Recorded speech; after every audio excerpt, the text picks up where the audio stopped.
Okay mga guys, no? So nandito naman tayo no sa ating YouTube channel no para magbigay ng ng maiinit na reaction no, komentaryo, question, kung ano man inyong mga saloobin diyan. Pwede rin naman kayo mag-comments diyan. So ito, magbibigay ulit tayo. Ito ay tungkol sa West Philippine Sea na naman. Ito, alam niyo naman na napakainit na issue tong sa West Philippine Sea.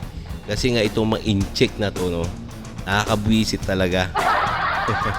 Nakakabwisit naman talaga no. Talaga inaangkin talaga nila no. Sila pang talagang matigas para angkinin ang ating teritoryo. So itong na to, bibigyan natin reaction ay galing kay kay GMA Integrated News. So please paki-subscribe sa kanya no.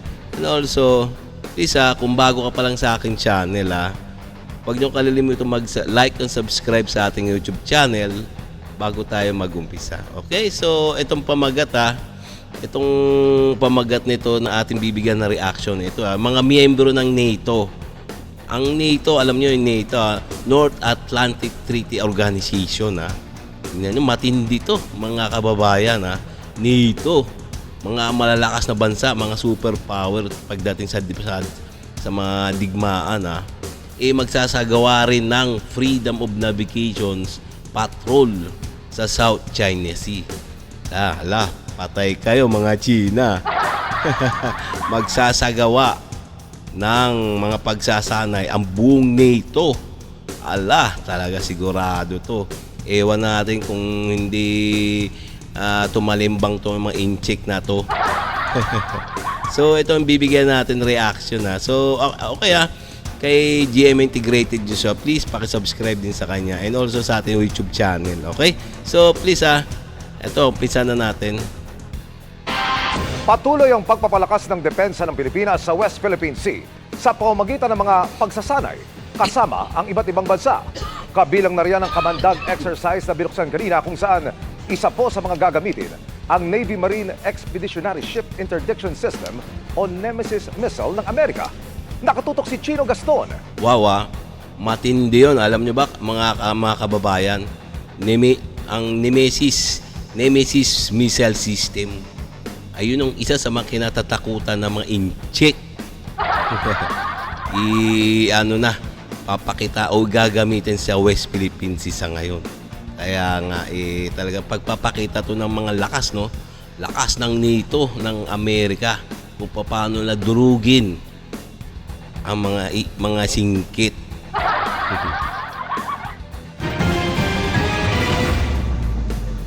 Sa mga darating na buwan, hindi lang Amerika, Japan at Australia ang magsasagawa ng Freedom of Navigation Patrol sa South China Sea.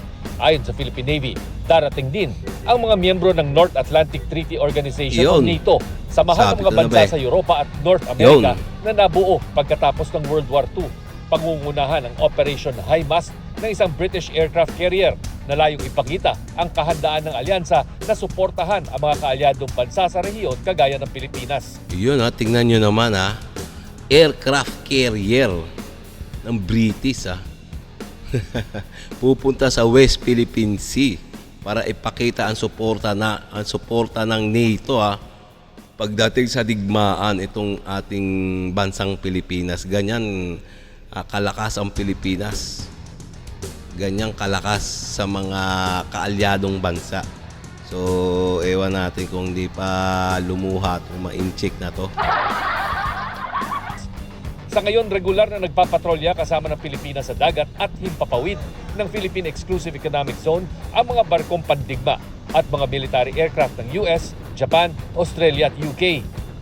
Bahagi rin ng pagpapatibay ng pagdepensa sa Pilipinas ang Kamandag 0925 na formal nang binuksan kanina.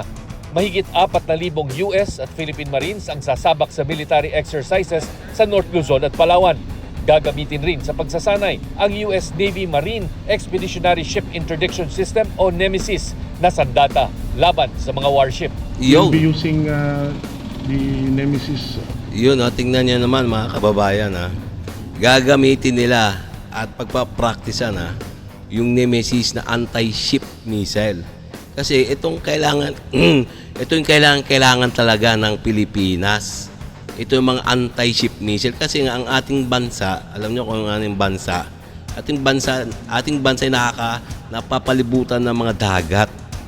So kailangan talaga diyan papasok yung mga kalaban katulad ng mga incheck na yan. Kaya kailangan magsanay, kaya nga sinasanay ng NATO, ng Amerika ang Pilipinas tungkol sa paggamit ng anti-ship missile. Itong anti-ship missile na to, ito yung kaya magpalubog. Kaya magpalubog ng isang barko ng mga incheck na yan. Ewan ko ba bakit buwisit talaga ako sa incheck na yan. Maski kayo, di ba? Pwede rin man kayo mag-comments dyan, mga guys. Ha? Also, to again be able to learn, no, and sustain what we did in the past balikatan. There will be simulations, and at the same time there will be a live fire during the counter landing exercise. And I would argue that it truly enhances the archipelagic coastal defense concept for the Philippine Armed Forces and really moving forward in modernization. The ARDB, Amphibious Rapid Deployment Brigade, we participated the boat training from the sea to the beach, and then medical training with the U.S. Marine Corps. Kasama rin sa exercise ang mahigit 100 Marines ng Japanese Self-Defense Force, Iyon. mga sundalo ng South Korea at United Kingdom. Para sa GMA Integrated News, Shino Gaston nakatutok, 24 oras. Okay mga guys, no, tingnan nyo naman buong NATO, membro ng NATO, Australia, British, America, Japan, halos lahat talagang papakita nila ang kanilang lakas sa West Philippine Sea. Kumbaga papakitaan nila yung mga singkit ng mga kapiranggot pa lang, kapiranggot na puwersa pa lang ng NATO yun. Baka nga umano kagad ang mga incheck na yun, bumahag kagad Bag na nga yung buntot Bag na nga yung buntot ng incheck sa isang isang bansa lang Lalo pa kayong buong NATO. So ayan, ganyang kalakas ang Pilipinas sa NATO. So okay, no? So hanggang dito na lang tayo mga guys. Ngayon kung nagustuhan nyo yung mga ganito mga reaction video, please don't forget to subscribe and like sa ating YouTube channel. Nasa ganun ma-update pa kayo sa mga video na aking i-upload pa sa mga susunod na araw. Okay, no? Maraming salamat.